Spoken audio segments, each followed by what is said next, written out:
if seeing me has inspired a young girl to go into healthcare career, it makes me feel like it was all worth it just to pass it on to someone else.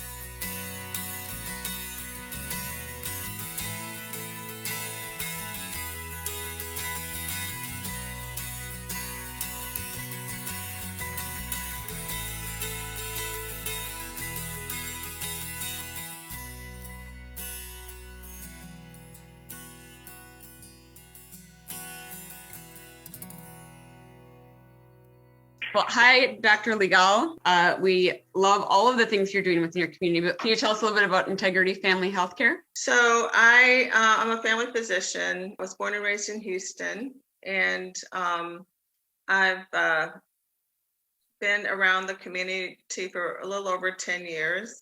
And I grew up in a very poor neighborhood. And honestly, I never saw a Black physician or a Black female physician.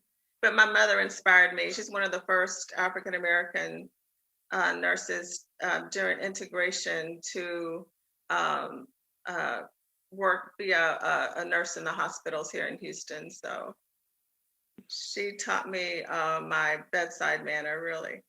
I mean, building a business in general is difficult, but then in an industry as complicated as the medical field, can you talk about your journey in building this business and practice? Gosh, so I was in pretty abusive marriage when I was in medical school, and I guess he wanted me to quit. Once I got pregnant with the first one, he really wanted me to be a stay-at-home mom. I was just driven to finish because I felt like one day I'm gonna have to raise these kids by myself. And so, yeah, my kids really inspired me to continue pressing on. And so I had 3 of them while I was in medical school. When I was right before residency, I was pregnant with my 4th one. And so I started residency as a single mom. My self-esteem was so low. I couldn't even raise my head up when I started residency. And then it seemed like I put this white coat on, and all of a sudden people listen to me, and I'm like, okay, I'm gonna dress, I'm gonna walk, I'm gonna talk like the person who these people think I am. One day, it just seemed like the person who I was pretending to be, I became that person. Before I knew it, I was teaching other residents. And so, it's just walking by faith. How would you define your goal in life as a business owner? So is there something that you're ultimately trying to achieve?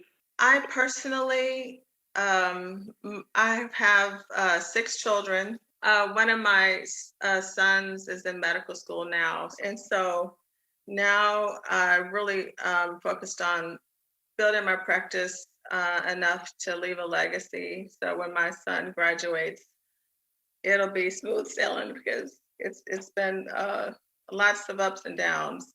What's going on in the medical field? It's so unique, and I would think it's an ever-changing landscape for you. And so you're running the business.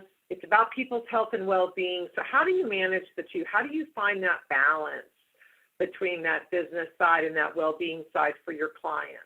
I feel like I'm a terrible business person because my heart is just to help people, and just have people around me that can guide me and just keep me on task. So that's been very important for me. But as women, and I would specifically say African American women, we're just taught to, be strong, keep, pressing through. We're looked to so many times as the backbone of the family, and we kind of stuffed our sadness and the fear and the grief. We kind of stuffed it inside, but all these things can lead to a detrimental health and high blood pressure and overeating and just unhealthy habits that can really cut years off of our lives. And so I try to make an environment for my patients to feel comfortable and safe.